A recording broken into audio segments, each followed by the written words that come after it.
Alors Jean-Paul, tu as fait un voyage d'immersion toi aussi?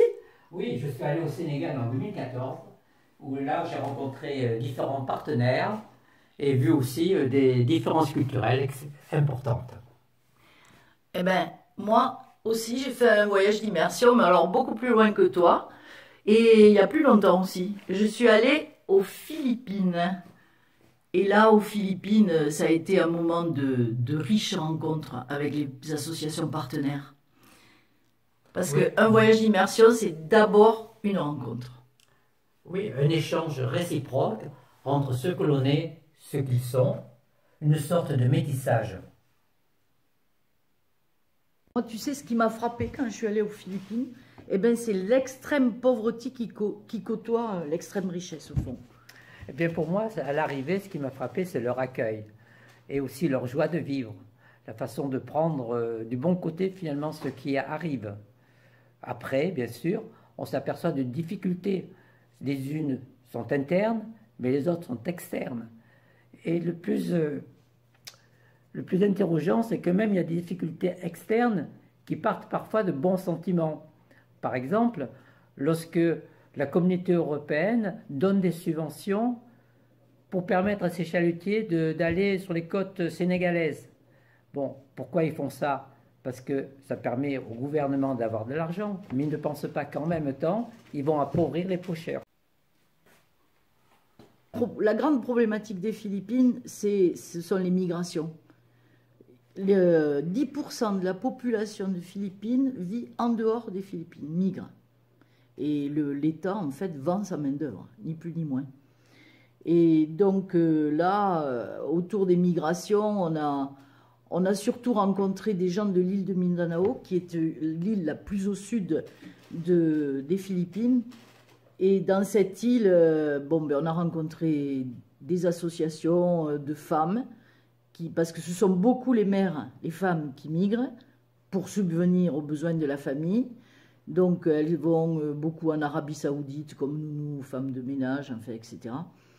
Et ces femmes-là, elles partent. La migration, ça leur paraît être le Pérou, quoi. Elles vont enfin gagner de l'argent, qu'elles vont envoyer à la famille. Donc elles partent un peu comme ça. Et souvent, le mari, dépense tous les sous, voire se remarie ou se remet avec une autre femme, refait des autres enfants.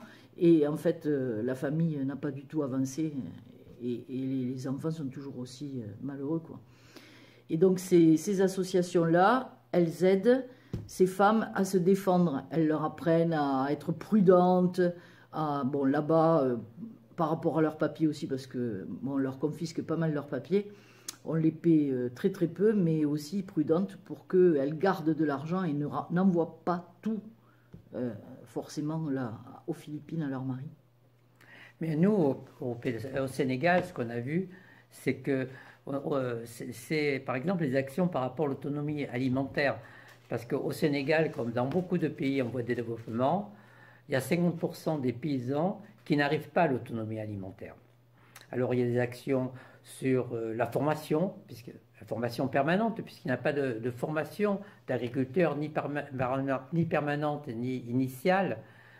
Ce que nous avons vu aussi, c'est que le Sénégal, il y a une partie, la Casamance, où il y a eu 30 ans de guerre civile, c'est-à-dire que les interactions entre personnes virent très vite au conflit. Et finalement, c'était à apprendre, finalement, à permettre à régler facilement, à régler de manière calme des différends. Et on soutenait tant des associations qui agissaient auprès d'adultes que de jeunes. Alors, à Mindanao, par exemple, tu vois, tu as raison, parce que le CCFD, il appuie ces femmes, parce qu'il y a beaucoup de migration, mais pourquoi elles migrent? Parce qu'on ne peut pas manger à sa faim, en fait, à Mindanao et aux Philippines en particulier. Il y a un problème d'accaparement de terres. Donc là, on a rencontré les Tédouraï qui nous ont amenés sur leurs terres ancestrales. Et donc on a vu, la vache par exemple, que l'argent du CCFD a permis d'acheter et qui venait de faire un veau, ils étaient très contents, entre autres. Hein.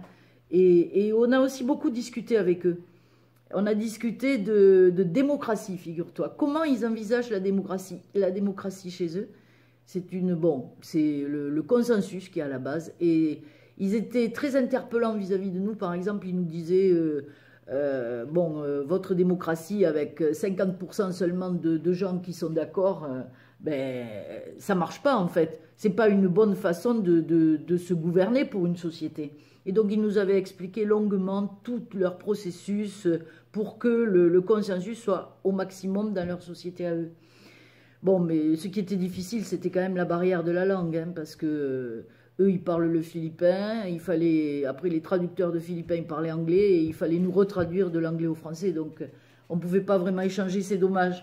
Mais après aussi, le CCFD soutient beaucoup d'agroécologie, en fait, hein, de ferme, ça va de la ferme qui est soutenue depuis plusieurs années, qui est déjà bien structurée, jusqu'à la petite activité de savonnerie ou de plantes médicinales d'un groupe de femmes, jusqu'à acheter ensemble le riz pour tous les jours, quoi, juste, et savoir où on le stockait.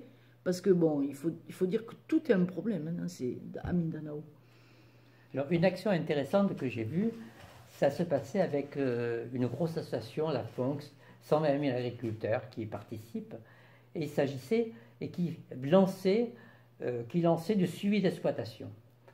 Le suivi d'exploitation, c'est d'autant plus intéressant que, comme je disais tout à l'heure, il n'y a pas de formation initiale d'agriculteurs. Ils ne font que répéter finalement ce que leur père faisait avant. Et là, un technicien venait, les suivait.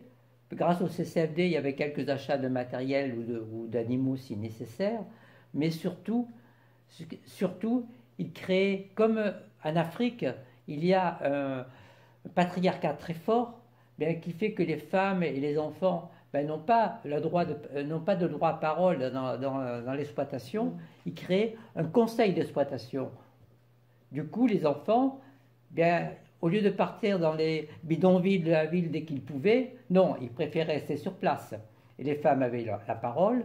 Résultat, 35% de résultats d'exploitation supérieurs en 4 ans, ce qui est pas mal, et 45% lorsqu'on faisait de l'élevage. Tu vois, moi, en conclusion, pour moi, un voyage d'immersion, c'est une richesse fabuleuse parce que là, on a vu une action globale du CCFD sur une région, en fait. Là, c'était sur un pays. Bon, ils travaillent, ils aident donc directement les gens qui souffrent, là, les migrants, donc en favorisant toutes les associations qui aident ces migrants-là pour défendre leurs droits. Mais ils agissent aussi, le CCFD agit aussi sur les causes structurelles, c'est-à-dire tout ce qui est agriculture, agroécologie, et puis sur l'accaparement des terres aussi. Et puis ensuite, parce que il y a aussi des migrations intérieures, donc il y a aussi beaucoup de migrations de Mindanao jusqu'auprès de Manille, où il y a des zones franches, et alors avec les conditions des ouvriers dans les zones franches. Enfin, là aussi, il y avait un appui. Il y avait un appui aussi dans la structuration des bidonvilles, créer des petites entreprises, etc.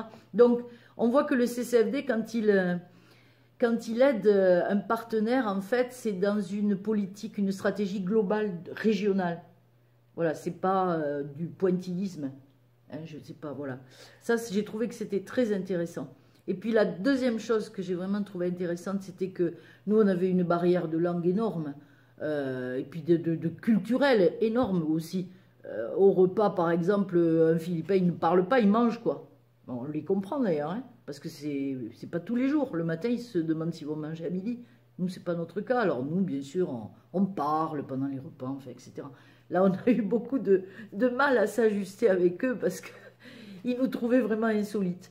Et puis, moi, je dirais qu'il y a eu de la réciprocité. Parce que dans un partenariat, il faut de la réciprocité. Et là, il y avait un prémisse de réciprocité quand ils nous ont interrogés sur notre système démocratique. C'est un sujet sensible, ça, pour nous, et où on n'est pas forcément très performant. Donc, c'était intéressant leurs questions parce que ça nous faisait réfléchir aussi. Et c'est important qu'un partenaire, il nous fasse réfléchir sur nos propres modes de vie, sur nos organisations de société, etc. Et là, j'ai trouvé que vraiment, tu vois, à travers un voyage d'immersion, on voyait bien toute la facette d'un partenariat. Oui, c'est bien ça. C'est un échange réciproque. comme je disais au départ, une sorte de métissage entre deux cultures. Quand on part en voyage d'immersion, on se sent citoyen du monde. Ce monde, nous avons à le construire. Tous ensemble, nous avons à le construire. Soyons les forces de changement.